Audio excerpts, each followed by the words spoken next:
সুপ্রিয় দ্বাদশ শ্রেণীর শিক্ষার্থী, তোমরা কেমন আছো? আশা করি সবাই ভালো আছো। আমি ডক্টর মোহাম্মদ রেজাউল হক, সহযোগী অধ্যাপক, রাজুক উত্তরা মডেল কলেজ। আমি আজকে তোমাদেরকে যে বিষয়ে ক্লাস নিব সেটি হলো অ্যালকোহল ইথারের প্রস্তুতি, শনাক্তকরণ এবং তাদের বিক্রিয়াসমূহ। তো প্রথমেই আমি চলে যাব অ্যালকোহলে। তোমরা সবাই জানো যে অ্যালকোহলের কার্যকরী মূলক OH এবং তার সাধারণ সংকেত CnH2n1OH, যেটা আমরা নামকরণ করার সময় তোমাদেরকে পড়িয়েছিলাম। তো আমরা এখন অ্যালকোহলের প্রস্তুতিতে যাব। তো এখানে একটা অ্যালকাইল হ্যালাইড থেকে কিভাবে অ্যালকোহল প্রস্তুত করা হয় সেটা আমি প্রথমে আলোচনায় আনব।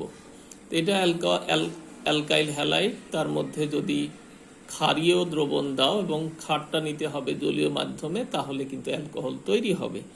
এবং এই বিক্রিয়াটা আমরা আগেই পড়েছি, এটা হলো কেন্দ্র আকর্ষী প্রতিস্থাপন বিক্রিয়া, হয় SN1 অথবা SN2। এর যদি একটু বাস্তব এক্সাম্পলে আমরা আসি, তাহলে এই যৌগটার নাম ইথাইল হ্যালাইড এবং জলীয় দ্রবণে যদি ক্ষার নিয়ে তার মধ্যে অ্যালকাইল হ্যালাইডটা যোগ করা হয়, একটু হিট দেওয়া যায়, অ্যালকোহল তৈরি হবে।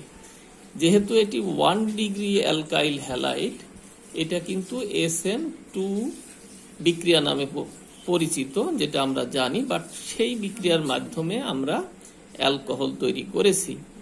এবং তোমরা জানো, মানে শুধু যে পটাশিয়াম হাইড্রোক্সাইড নিলেই হবে তা না, এটা সিলভার হাইড্রোক্সাইডের জলীয় দ্রবণ দিলেও হবে।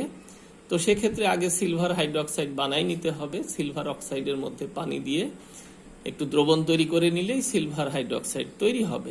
তারপরে যদি অ্যালকাইল হ্যালাইড দাও, তাহলেও তুমি অ্যালকোহল তৈরি করতে পারবে। আমরা অ্যালকোহল তৈরির আরও কিছু মেথড পড়ব। যেমন অ্যালকিনের মধ্যে যদি সালফিউরিক অ্যাসিড যোগ করো, প্রথমে তৈরি হবে অ্যালকাইল হাইড্রোজেন সালফেট। হাইড্রোজেন পার্টটা একটা কার্বনে যাবে অ্যালকিনের, এবং বাইসালফেট বাকি যে পার্টটা থাকে সেটা যাবে আর একটা কার্বনে। অনেকটা মার্কনিকভ নীতির মতো, হাইড্রোজেন ওই কার্বনে যাবে যেখানে কম সংখ্যক হাইড্রোজেন, এবং এই যে বাকি পার্টটা এইটা যাবে ওই কার্বনে যেখানে তোমার কম সংখ্যক হাইড্রোজেন। তাহলে এরকম একটা ইন্টারমিডিয়েট পাবো। তাকে যদি আমরা আদ্র বিশ্লেষিত করি, অবশ্যই অ্যালকোহল পাবো। তো এই অ্যালকোহল তৈরির আরও কিছু মেথড আছে, যেমন গ্রিগনার্ড বিকারক থেকে আমরা তৈরি করতে পারি। আমরা গ্রিগনার্ড বিকারক কি জিনিস গত লেকচারে আমরা পড়েছিলাম, গত ভিডিওতে দেখানো হয়েছে যে ইথার দ্রবণে অ্যালকাইল হ্যালাইডের মধ্যে ম্যাগনেসিয়াম গুঁড়া দিয়ে যদি হিট করি, তাহলে আমরা গ্রিগনার্ড বিকারক তৈরি করতে পারি। অ্যালকাইল ম্যাগনেসিয়াম হ্যালাইডকে গ্রিগনার্ড বিকারক বলা হয়। এই গ্রিগনার্ড বিকারক যদি কার্বনিল যৌগের মধ্যে নেওয়া হয়, কার্বনিল যৌগ মানে তোমরা জানো হয় অ্যালডিহাইড নতুবা কিটোন। তাহলে কার্বনিল যৌগের মধ্যে গ্রিগনার্ড বিকারক দিলে এই গ্রিগনার্ড বিকারকের এই যে কার্বানায়ন, এই পার্টটা কার্বনিল কার্বনের ধনাত্মক কার্বনের সাথে যুক্ত হয়, বাকিটা যোগ হয় অক্সিজেনের সাথে। এরকম একটা ইন্টারমিডিয়েট তৈরি হয়, তাকে আদ্র বিশ্লেষিত করলে তোমার এই জাতীয় অ্যালকোহল তৈরি হবে। আমরা একটা বাস্তব এক্সাম্পলে আসি। এটার নাম কি বলতে পারো? এটার নাম মিথানল, 1 কার্বনের অ্যালডিহাইড বা ফর্মালডিহাইড।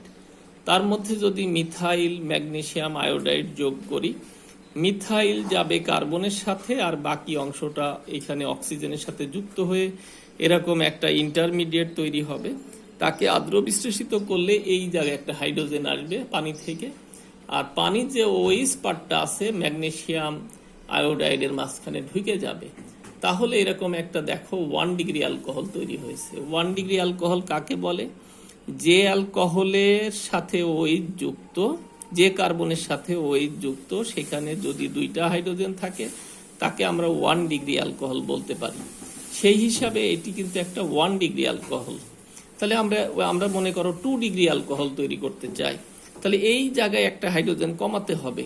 তো এখানে হাইড্রোজেন কমানো মানে এই স্টার্টিংয়ে এই জায়গায় একটা হাইড্রোজেন কমাই দিতে হবে। মনে করো এখান থেকে আমরা হাইড্রোজেন কমাই দিলাম, হাইড্রোজেনের পরিবর্তে একটা অ্যালকাইল বা মিথাইল দিলাম, তাহলে তোমার কি হবে? সেকেন্ডারি অ্যালকোহল তৈরি হবে। যেমন এই যৌগটা দেখো, আগেরটাই ছিল এখানে একটা হাইড্রোজেন, সেই হাইড্রোজেনটা সরাইয়ে এখানে আমরা মিথাইল দিলাম, তাহলে এটা তৈরি হলো ইথানল, ঠিক আছে। এটা 2 কার্বনের অ্যালডিহাইড, তার মধ্যে যদি মিথাইল ম্যাগনেসিয়াম আয়োডাইড যোগ করো, মিথাইল গিয়ে এখানে যোগ হবে, ম্যাগনেসিয়াম আয়োডাইড এটার সঙ্গে অ্যাড হবে, অক্সিজেনের সাথে এরকম একটা ইন্টারমিডিয়েট আমরা পাবো।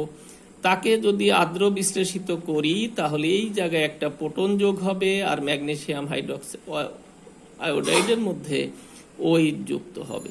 তাহলে এই দেখো একটা সেকেন্ডারি অ্যালকোহল তৈরি হইল। কয় কার্বনের? 1 2 3 কার্বনের অ্যালকোহল। এটার নাম হলো প্রোপানল 2, বাট এটা সেকেন্ডারি অ্যালকোহল, কারণ OH যে কার্বনের সাথে যুক্ত সেখানে একটা হাইড্রোজেন আছে। যদি অ্যালকোহলের কার্যকরী মূলক যে কার্বনের সাথে যুক্ত হয় সেখানে যদি একটা হাইড্রোজেন থাকে সেটা হয় 2 ডিগ্রি অ্যালকোহল। সেই হিসাবে এটা হলো 2 ডিগ্রি অ্যালকোহল। মনে করো তোমাকে 3 ডিগ্রি অ্যালকোহল তৈরি করতে বললো, তাহলে 3 ডিগ্রি অ্যালকোহল মানে কি এই জায়গায় হাইড্রোজেন রাখা যাবে না, অর্থাৎ ওই যে কার্বনের সাথে থাকবে সেখানে কোনো হাইড্রোজেন থাকবে না। তাহলে এই হাইড্রোজেনটা আমরা রাখতে চাই না, তাহলে কি করতে হবে? এই জায়গায় হাইড্রোজেন রাখা যাবে না। তাহলে এই জায়গায় যদি হাইড্রোজেন না রাখি তাহলে এরকম যৌগ নিতে হবে, একটা কিটোন নিতে হবে। এটার নাম প্রোপানন 2 বা অ্যাসিটোন। এখন তার মধ্যে মিথাইল ম্যাগনেসিয়াম আয়োডাইড বা ইথাইল ম্যাগনেসিয়াম আয়োডাইড যদি নেই তাহলে কি হবে? অ্যালকাইলটা এই কার্বনের সাথে আর বাকি পার্টটা এখানে যোগ হয়ে এরকম ইন্টারমিডিয়েট তৈরি হবে। তাকে যদি আদ্র বিশ্লেষিত করি এখানে হাইড্রোজেন আসবে আর এই জায়গায় OH ঢুকে পড়বে, তাহলে এরকম দেখো 3 ডিগ্রি অ্যালকোহল তৈরি হবে। কেন এটা 3 ডিগ্রি অ্যালকোহল?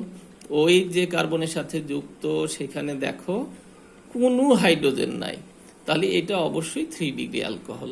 তাহলে এই গ্রিগনার বিকারকের সাহায্যে আমরা বিভিন্ন টাইপের অ্যালকোহল, যেমন 1 ডিগ্রি 2 ডিগ্রি 3 ডিগ্রি এ সকল অ্যালকোহল আমরা তৈরি করতে পারবো। এখন আমরা শিল্পক্ষেত্রেও কিছু অ্যালকোহল তৈরি করি, যেমন ইথানল বা ইথাইল অ্যালকোহল তৈরি করি।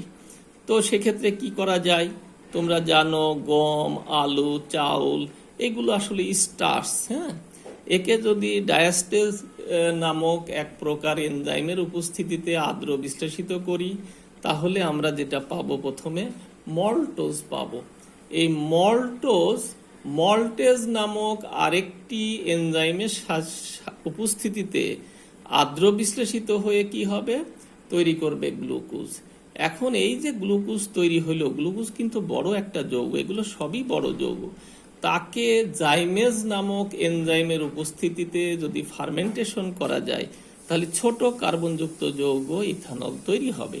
এখানে হয়তো তুমি প্রশ্ন করতে পারো ফার্মেন্টেশন কি?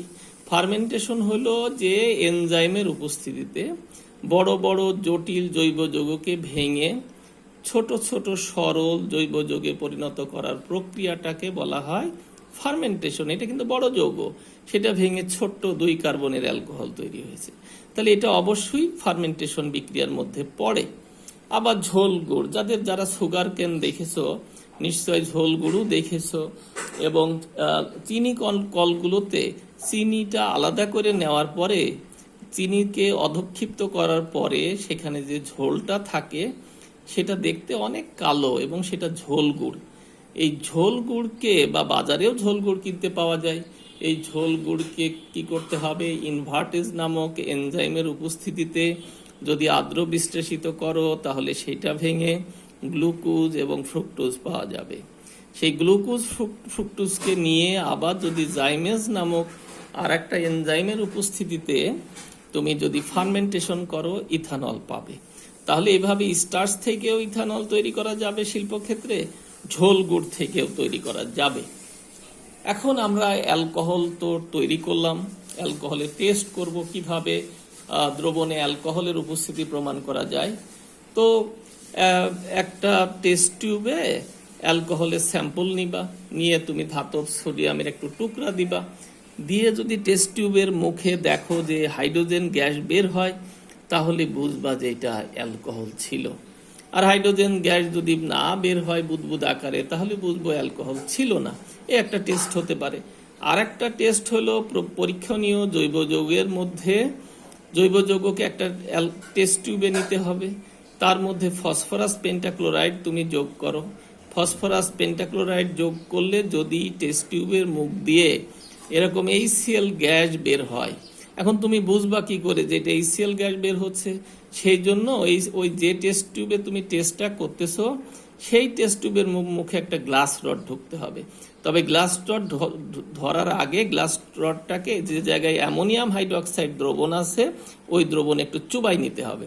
তাহলে নিয়ে যদি ওই টেস্ট টিউবের মুখে ধরো, তাহলে যদি সাদা ধোঁয়া তৈরি হয় তাহলে বুঝবা যে অবশ্যই এখানে অ্যালকোহল ছিল।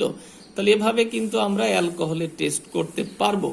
এখন তোমাকে যদি কেউ বলে যে 3টা পাত্রে অ্যালকোহল আছে, সবগুলোই অ্যালকোহল, একটার মধ্যে 1 ডিগ্রি, একটা 2 ডিগ্রি, একটা 3 ডিগ্রি, 3টাই অ্যালকোহল, বাট লেবেল নাই। অ্যাজ এ কেমিস্ট তোমাকে বের করতে হবে যে কোনটা প্রাইমারি অ্যালকোহল, কোনটা সেকেন্ডারি এবং কোনটা টারশিয়ারি অ্যালকোহল। এখন তুমি কি করবা জানো? 3টা টেস্ট টিউবে 3টা স্যাম্পল থেকে আলাদা আলাদা করে তুমি স্যাম্পল নাও, নিয়ে তার মধ্যে লুকাস বিকারক যোগ করো। লুকাস বিকারক কি? জিন ক্লোরাইড এবং HCl এর দ্রবণে, অর্থাৎ HCl এর দ্রবণে যদি অনাদ্র জিন ক্লোরাইড যোগ করো তাহলে যে মিশ্রণ দ্রবণ তৈরি হয় সেটা লুকাস বিকারক। এখন ওই 3টা টেস্ট টিউবের মধ্যেই তুমি লুকাস বিকারক যোগ করে দাও। একটা দেখবা দেওয়ার সাথে সাথে অধক্ষেপ পড়বে, যেটা দেওয়ার সাথে সাথে অধক্ষেপ পড়বে সেটা হলো প্রাইমারি অ্যালকোহল। যেটা 5 থেকে 10 মিনিটের মধ্যে অধক্ষেপ পড়বে সেটা সেকেন্ডারি অ্যালকোহল। এবং যেটা অধক্ষেপ পড়বে না, হিট দিলে প্রোডাক্ট বোঝা যাবে বা ইয়েলো আস্তরণ পড়বে, আস্তর পড়বে, তাহলে বুঝবে এটা প্রাইমারি অ্যালকোহল। তাহলে এই যে বিক্রিয়ার অধক্ষেপের রেট এবং তৈলাক্ত আস্তরণ পড়া, এই বিষয়গুলোর উপর ভিত্তি করে, বিক্রিয়ার গতির উপর ভিত্তি করে তুমি প্রাইমারি, সেকেন্ডারি এবং টারশিয়ারি অ্যালকোহল পৃথক করতে পারবা। তাহলে যেটা তোমার তাড়াতাড়ি অধক্ষেপ পড়বে সেটা হলো 3 ডিগ্রি, সেটা লেবেল করে ফেললা 3 ডিগ্রি। যেটা দেখলা 5 থেকে 10 মিনিটের মধ্যে অধক্ষেপ পড়লো সেটা তুমি বললা সেকেন্ডারি, লেবেল করে ফেললা। বাকি যেটা রয়ে গেল অধক্ষেপ পড়লো না কিন্তু প্রোডাক্ট হইলো, সেটা প্রাইমারি অ্যালকোহল। তো এই বিক্রিয়াটা কিন্তু আগের ভিডিওতে দেওয়া হয়েছিল অ্যালকাইল হ্যালাইড প্রস্তুত করার জন্য। এখন অ্যালকোহলের কিছু রাসায়নিক বিক্রিয়া আমাদের পড়তে হয়, যেটা আমরা অলরেডি জানি। আমি আরেকটা জায়গা থেকে তোমাদের একটু বলি যে একটা জিনিস কিন্তু আমাদের বলতেই হবে, যে জানতেই হবে যে অ্যালকোহলকে যদি জারণ করো তাহলে অ্যালডিহাইড বা কিটোন পাবা, অ্যালডিহাইড বা কিটোনকে যদি জারণ করো কার্বক্সিলিক অ্যাসিড পাবা। আবার উল্টা করে যদি বলি যে কার্বক্সিলিক অ্যাসিডকে যদি বিজারণ করো অ্যালডিহাইড বা কিটোন পাবা, অ্যালডিহাইড বা কিটোনকে বিজারণ করলে অ্যালকোহল পাবা। বিষয়টা এরকম, মনে করো এটা ইথানল 1 ডিগ্রি অ্যালকোহল, তার মধ্যে জারক পদার্থ কি হবে? পটাশিয়াম ডাইক্রোমেট, গাঢ় সালফ্রিক অ্যাসিডের দ্রবণ যোগ করলে প্রথমে সেখানে জাইমান অক্সিজেন উৎপন্ন হবে। সেই জাইমান অক্সিজেন 1 ডিগ্রি অ্যালকোহলকে জারিত করে অ্যালডিহাইড করবে, কিটোন করবে না। সেই অ্যালডিহাইডকে আবার জারণ যদি জারিত করা হয় কার্বক্সিলিক অ্যাসিড তৈরি হবে। বোঝা গেল নিশ্চয়ই বিষয়টা? তবে এটা 1 ডিগ্রি অ্যালকোহল না হয়ে যদি সেকেন্ডারি টারশিয়ারি অ্যালকোহল তৈরি হইতো তাহলে কিন্তু কিটোন হইতো, সেই কিটোন জারিত হয়ে কার্বক্সিলিক অ্যাসিড হতো। তবে এই 2 ডিগ্রি অ্যালকোহলের ক্ষেত্রে একটা কথা, যে 2 ডিগ্রি অ্যালকোহলকে জারিত করলে কিটোন হবে, কোনো সমস্যা নেই। এখানে যে কয়টা কার্বন, এখানেও সেই কয় কার্বনের কিটোন। এই কিটোনকে যদি আবার ফাইনালি আবার জারণ করা হয় তাহলে কার্বক্সিলিক অ্যাসিড আমরা পাবো, বাট একটা কার্বন কমে যাবে। দেখো এখানে তোমার কার্বন ছিল 3টা, অ্যাসিডে হয়ে গেছে কার্বন 2টা, একটা কার্বন কমে গেছে। এবং 3 ডিগ্রি অ্যালকোহলকে যদি জারণ করো প্রথমে অ্যালডিহাইড কিটোন পাবা, এখানে ছিল 4 কার্বন, এখানে হয়ে গেছে 3 কার্বন, তার মানে এখানেই একটা কার্বন কমে গেছে। একে জারণ করলে যে অ্যাসিড পাবা সেখানে আরও একটা কার্বন কমে যাবে। তার মানে কি 3 ডিগ্রি অ্যালকোহলকে জারণ করলে যে কিটোন পাবো সেখানে একটা কার্বন কমে, কিটোনকে জারণ করলে যে কার্বক্সিলিক অ্যাসিড পাবো সেখানেও একটা কার্বন কমে গেছে। তাহলে এই বিষয়টাও কিন্তু মাথায় রাখতে হবে, বুঝতে পেরেছো? সেটা যদি মাথায় থাকে তাহলে আমরা কিভাবে অ্যালকোহল থেকে অ্যালডিহাইড, কিটোন বা কার্বক্সিলিক অ্যাসিড তৈরি করতে পারবো সেটা আমরা সহজেই বুঝতে পারবো। এখন অ্যালকোহলের আর একটা ইম্পর্টেন্ট বিক্রিয়া হলো যে অ্যালকোহলকে যদি অ্যাসিডের মধ্যে দেওয়া যায় গাঢ় সালফিউরিক অ্যাসিড বা ফসফরিক অ্যাসিডের উপস্থিতিতে, তাহলে কিন্তু এস্টার তৈরি হয়। এবং এস্টার তৈরির এই বিক্রিয়াকে এস্টারীকরণ বিক্রিয়া বলা হয়। এটা দিয়ে অ্যালকোহলেরও টেস্ট করা যায়, আবার এটা দিয়ে এই অ্যাসিডেরও টেস্ট করা যায়। এটা আইডেন্টিফিকেশনও ব্যবহার করা যায়। কি আইডেন্টিফিকেশন আমরা করতে পারি? মনে করে অ্যাসিডও করতে পারি, অ্যালকোহলও করতে পারি। অ্যাসিড টেস্ট করতে গেলে তার মধ্যে অ্যালকোহল যোগ করব, অ্যালকোহল টেস্ট করতে গেলে তার মধ্যে কার্বক্সিলিক অ্যাসিড যোগ করব। যোগ করে যদি এরকম এস্টারের গন্ধ পাওয়া যায় ফলের ন্যায়, তাহলে বুঝবো হয় অ্যালকোহল না হলে অ্যাসিড। এভাবে করা যাবে। এখন আমরা যাব ইথার প্রস্তুতি। দেখো, ইথার প্রস্তুতি যে তোমরা খুব ভালো করে জানো, এই বিক্রিয়াটা কিন্তু তোমাদের পরিচিত বিক্রিয়া, যে অ্যালকোহলের মধ্যে যদি গাঢ় সালফিউরিক অ্যাসিড যোগ করো 165 থেকে 170 ডিগ্রি তাপমাত্রায় অ্যালকিন তৈরি হয়। এই বিক্রিয়াটা আমরা অ্যালকিন প্রস্তুতির সময় পড়েছিলাম। এখন এক্ষেত্রে দেখার বিষয়, যে ক্ষেত্রে অ্যালকোহল যে যত আয়তন নিছিলাম তার চাইতে বেশি পরিমাণে নিছিলাম সালফিউরিক অ্যাসিড। মনে করে 1 আয়তন অ্যালকোহল নিলে তার ডাবল নিয়ে নিছিলাম সালফিউরিক অ্যাসিড, তাহলেই কিন্তু অ্যালকিন তৈরি হয়েছিল। এখন যদি উল্টা করি, যে অ্যালকোহলই বেশি নিব আর সালফিউরিক অ্যাসিড যদি কম নেই, তাহলে কিন্তু ইথার তৈরি হয়ে যাবে। তবে সেক্ষেত্রে তাপমাত্রা একটু কম লাগবে, 140 ডিগ্রিতে হবে। 2 অণু তুমি অ্যালকোহল নাও, গাঢ় সালফিউরিক অ্যাসিড নাও, এক্ষেত্রে যেটা করবা ইথারটাই বেশি নিবা। হ্যাঁ, ইথারটা বেশি নিবা এবং সালফিউরিক অ্যাসিড তার অর্ধেক নিবা, নিয়ে হিট করবা, দেখবা 140 ডিগ্রি তাপমাত্রায় ইথার তৈরি হবে। যেমন 2 অণু ইথানলের মধ্যে গাঢ় সালফিউরিক অ্যাসিড যোগ করলে এরকম 140 ডিগ্রি তাপমাত্রায় ইথার তৈরি হয়। আমরা আরেকটা খুব বিখ্যাত মেথড ইথার তৈরির, সেই জায়গায় আমরা এখন যাচ্ছি। যে মনে করো এটার সোডিয়াম অ্যালকক্সাইড, তার মধ্যে যদি অ্যালকাইল হ্যালাইড যোগ করো এখানে ইথারীয় দ্রবণে, তাহলে এই সোডিয়াম হ্যালাইড মিলে সোডিয়াম হ্যালাইড, আর বাকি পার্টটুক একত্রে বসে গেলে কিন্তু ইথার তৈরি হয়। অথবা মনে করো এটা একটা সোডিয়াম অ্যালকক্সাইড, তারপর মিথাইল হ্যালাইড যদি যোগ করো তাহলেও কিন্তু ইথার তৈরি হবে। এটা যেমন ডাইথাইল ইথার, 2 পাশে কার্বন সংখ্যা সমান, এই পাশে যেহেতু এই অ্যালকাইল হ্যালাইডে কার্বন সংখ্যা কম, সেই জন্য মিথক্সি ইথেন তৈরি হয়েছে, অর্থাৎ মিশ্র ইথার তৈরি হয়েছে। অক্সিজেনের 2 পাশে কার্বন সংখ্যা সমান না। তবে এটা বইতে এইভাবে দেওয়া হয়েছে যে সোডিয়াম ইথক্সাইড থেকে ওনারা বিক্রিয়াটা শুরু করছে।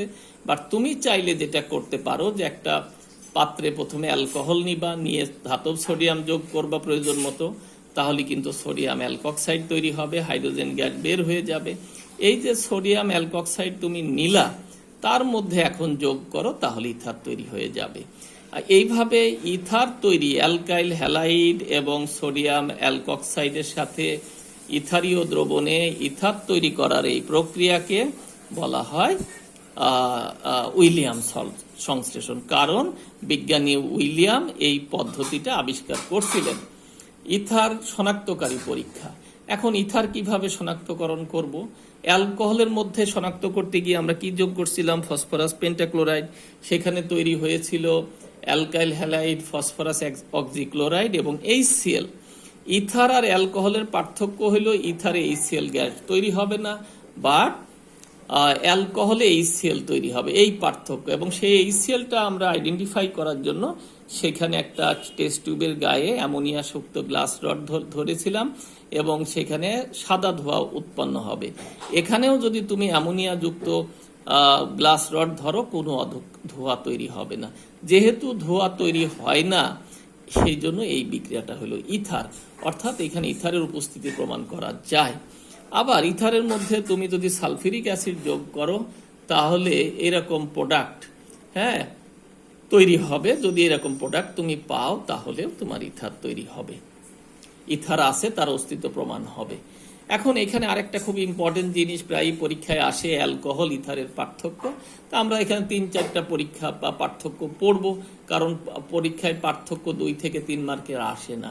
তো এখানে নাও বিকারক, এখানে ইথার, এখানে অ্যালকোহল। এখন বিকারকের মধ্যে ধাতব সোডিয়াম দাও, ইথার কোনো বিক্রিয়া দেয় না, কিন্তু অ্যালকোহল বিক্রিয়া দেয়, যা তোমরা জানো যে ধাতব সোডিয়াম যোগ করলে সোডিয়াম অ্যালকক্সাইড হাইড্রোজেন তৈরি হয়। আর অ্যাসিটাইল ক্লোরাইড কিন্তু যোগ যদি করো, ইথার বিক্রিয়া দেয় না, কিন্তু অ্যালকোহল এস্টার তৈরি করে। আর এই বিক্রিয়াটা একটু আগেই দেখাইলাম যে ইথারের মধ্যে ফসফরাস পেন্টাক্লোরাইড যোগ করলে ফসফরাস অক্সিক্লোরাইড, অ্যালকাইল হ্যালাইড তৈরি হয়, কিন্তু HCl তৈরি হয় না। কিন্তু অ্যালকোহলে কিন্তু কি হয়, অতিরিক্ত HCl তৈরি হয়। সেই অতিরিক্ত HCl প্রমাণ করার জন্য এই টেস্ট টিউবের মুখে কি ধরতে হয়, অ্যামোনিয়া যুক্ত গ্লাস রড, এরকম অ্যামোনিয়াম ক্লোরাইডের সাদা ধোঁয়া তৈরি হবে। তাহলে এই 3টা পরীক্ষা দিলেই হবে। তবে কেউ যদি চায় যে এই পরীক্ষাটা পর্যন্ত দিতে পারে, যে ইথারকে জারণ করলে ইথার জারিত হয় না, কিন্তু অ্যালকোহলকে জারিত করলে, প্রথমে অ্যালডিহাইড বা কিটোন, তাকে জারিত করলে কার্বক্সিলিক অ্যাসিড পাওয়া যায়। এইভাবে অ্যালকোহল এবং ইথারের পার্থক্য তুমি করে ফেলতে পারবা। তো এই ছিল আমাদের অ্যালকোহল এবং ইথারের প্রস্তুতি, শনাক্তকরণ এবং তাদের গুরুত্বপূর্ণ বিক্রিয়া। তো আজকে আমরা এই পর্যন্ত রাখি। আগামী ক্লাস পর্যন্ত ভালো থেকো। সবাইকে আবারও শুভেচ্ছা জানিয়ে আমি আজকের মতো ক্লাস শেষ করছি। আল্লাহ হাফেজ।